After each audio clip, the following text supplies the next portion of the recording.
Yr haul yn dangos y ceffylau ar ei gorau ar ddornod ola'r sioe yma'n Llanelwedd. Pryn lle gredu mod i'n gweud y geiriau yna, diwrnod ola. Mae di hedfan, dydy? dydy? Mae'n dangos cymaint sy'n mynd mlaen a pa mor gyfoethog a pa mor llawn yw'r diwrnodau. Stuart Morgan o'r Gwyr yn beirniadu yr adran C, y Merlod Cymreig Teip Cob. Wel, mae'n edrych dros y llinell yma unwaith eto. Y Caseg Gwagion, 4-7 mlwydd oed i'w rhain. Ac yn gyntaf hyn o bryd mae Sioe y Welsh model. Dych chi'n weld Ben Orchard yn gweithio'n galed yn fanna, gan bod Stuart yn edrych arno fo sydd yn drydydd.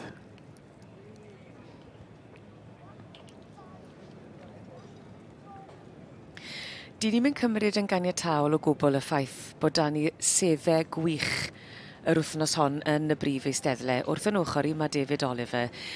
Mae hon yn felfrydol fel dornod ola i gloi'r sioe. Yr tywydd yn ffafriol. Mae yna wledd o'n blaen ni fan hyn. Mae gyd yn creu llun bendigedig ar ddydd Iau. Yndi, dipyn o gystadlu yma, ac wrth gwrs y cylch yma wedi rhannu yn bedwar bore yma, sy'n braf cael gweld bod yn mynd i fod yn llawn y bore yma. Ond yr adran ec sydd dan ein sylw ni, y Merlod Cymreig Teip Cob, y Caseg Wag 4-7 mlwydd oed. 17 yn y dosbarth, a'r beirniad Stuart Morgan di bod wrthi'n ddyfal yn beirniadu, felly mae wedi i tynnu nhw mewn ar sbel fach nawr yn cael golwg fanylach.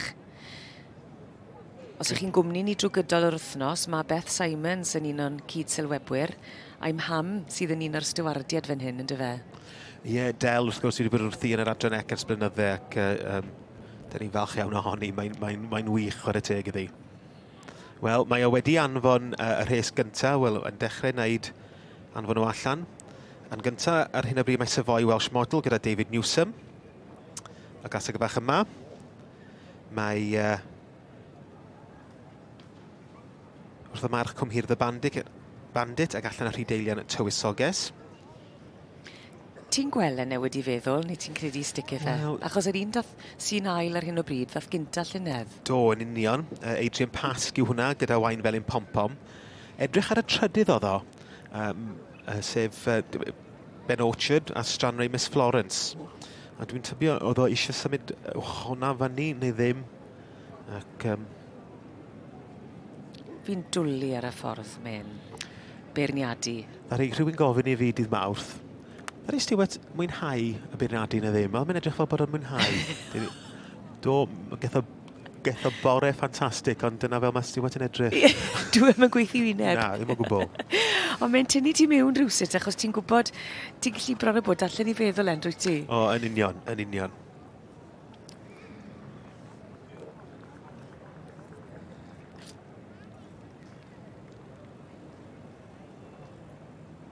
A mae cael y cydbwysedd yna rhwng cymryd amser di'n beirniadu yn rhoi tegwch i bob un, ond yn gorfod glynu at amserlen hefyd. Mae hwnna'n dipyn o grefft. Yndi mae, a dwi'n siŵr fydd Del yn ei glist cyn bo hir yn dweud brysio chwan, brysio chwan. Mae'r Cossacks yn dod fewn. Fydden nhw'n dybigod i lan. Wel, oce. Reit e. Stuart, beth sy'n ar dy feddwl di? Third place, 1315, Richard and Jean Evans, Ystwyth, Tiger Rose. Fourth place, 1320, Sophie Wilcock, Wemos Maximus. And fifth place is 1319, Rebecca Robson. Mae yna rhyw newid yn mynd i fod, dwi'n meddwl. Ai y safle gyntaf neu just y rhai is lawr? Achos o ti'n edrych ar y trydydd yn dod, achos dyna le o'r llygad Stuart. Wel.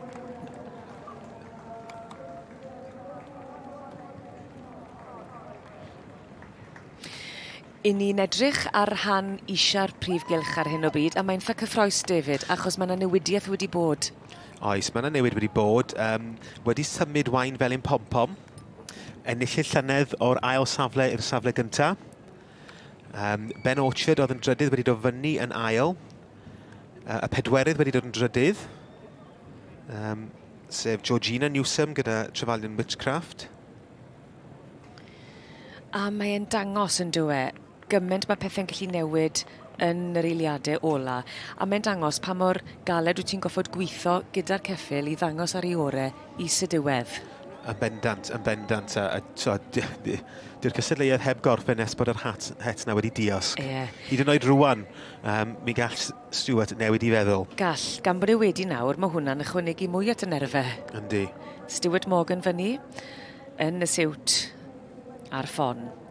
Mae wedi bod yn pendroni dipyn bore yma gyda'r dosbarth cynta yma, wedi bod yn pwyso mesur y sbel. Yndi, ac wedi bod yn gweld llygad craff ar nhw yn canolbwyntio. Ysgwn ni am ba manylion bach mewn hwylom dan nhw, be sy'n hollti blew? Wel, mae hynny yn unigol i beirniad. Mae pawb, maen nhw'n deud, mae ddeiant i'w beirniadu, a mae pawb yn gallu maddu rhywbeth gwahanol. Felly mae rhai yn gallu maddu pen, neu ffordd maen nhw'n symud, neu penol, ac mae pawb yn wahanol, a mae pawb yn gallu maddu pethau gwahanol hefyd. Ysgwn ni beth mae Stuart Morgan yn maddau bore yma. Ac a neiffau unrhyw newidiaeth yn yr eiliadau ola yma. Wel, Bertie Watson, a sydd yn bedwerydd, ac Georgia Newsom. Oedd yn trydydd, oedd yn cymharu pryd hynny, ond yn camu'r llinell na. A wy'n credu, oedd yr un oedd yn gynta bellach yn bimed? Yndi mae o. Yn amlwg wedi gweld rhywbeth bod o ddim cweit yn hapus efo falle. Lle mwyn yn dipyn y newidiaeth eto. Ydy'r het yn mynd i ddiosg cyn bo hir? I ni weld os fydd enillydd llynedd yn mynd â hi leni eto. Mae'n dal gafel ar hyn o bryd. Mae'r het yn sownd. Mae di dod nôl at y steward. Ond os na newidiaeth yn mynd i fod. Mae yna lot o hyn di digwydd hefyd yr newid ar wilod y llinell. A Sioe Frenhinol, mae'n holl bwysig bod y beirniad yn hapus a bod y cystadleuwyr yn cael ei beirniadu. Lly dosbarth cynta, yr adran C ar ddornod ola'r sioe. Na ni Beth Simons y stiwad, y tu ôl i Stuart Morgan fyny. Del Simons, mae'n ddrwg dy fi, Del yw'r fam, y stiwardio. A Beth sydd yn cyd sylwebu gyda ni fan hyn drwy'r wythnos. Ti'n credu dim han Stuart? O, ar ei wyliau yn ydy o. Ma'n amserlen, felly bydd rhaid i penderfyniad cyn bo hir. Ti'n credu ni fy newid? Dwi'n meddwl rwan, ond edrych ar Bertie Watson sydd yn bedwerydd y bachgen ifanc o Swydd Efrog. O, na ni. A het i ffwrdd. Lle ni anadlu chydig bach. Wel, Adrian Pasg, dwi'n siŵr. Mae'r teulu, mae Adrian wedi bod yn cadw'r adran ecers blynydde. Mae yna 2 ferch gyda fo sydd yn frwdfrydig iawn, a maen nhw'n dod fel tîm. Ac maen nhw'n teulu hyfryd. A teulu hynod o dalentog.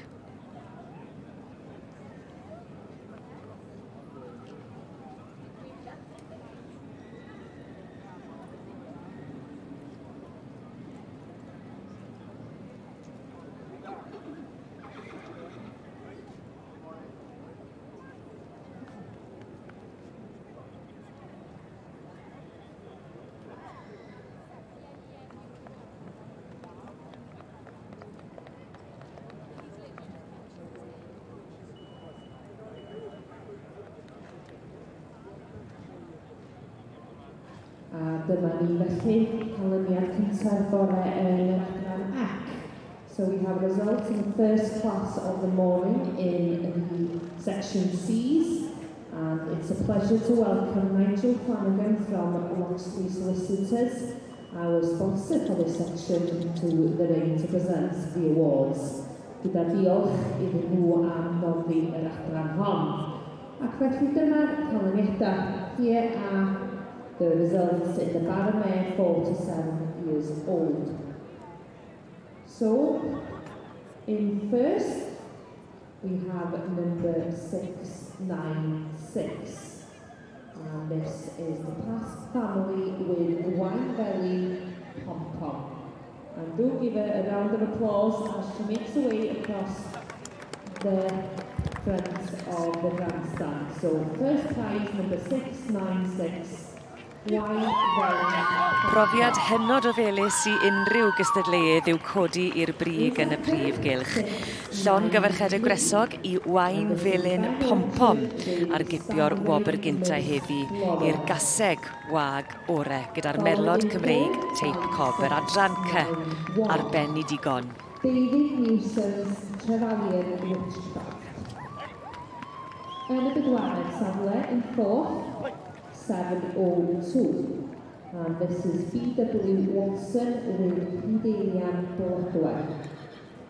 In fifth, we have 692, David Newson's Savoy Welsh Motto. And in sixth, we have 685, Moelwyn Yasmin, property of Gordon Campbell. Betty. Well, Adrian Pask, when I said I needed to interview you, did not look that happy, but you are holding a red rosette at the Royal Welsh Show. Yet again, second time.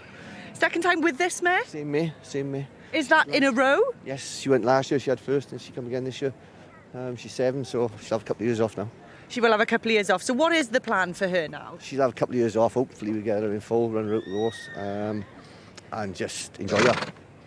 I must admit, you look a little bit shell-shocked, Adrian. Yeah, well, 2 in a row, yeah, it would be, yeah.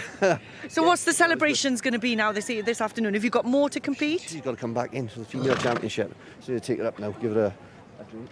A little bit more running for you then? Yeah, in this weather, it's getting warmer. It is getting warmer, but the tensions will be rising when you go into this championship now. Is this the only one you've got competing today? Yeah, today, yeah, she came up. My brother came up Tuesday, but he didn't do any good, but he's a bit immature. But she's loving it. She absolutely loves it up here. She absolutely does love this ring, and this ring seems to love her as well. Many, many congratulations. Good luck in the championship. Llongyfarchiadau mawr. Thank you very much. Well done, guys.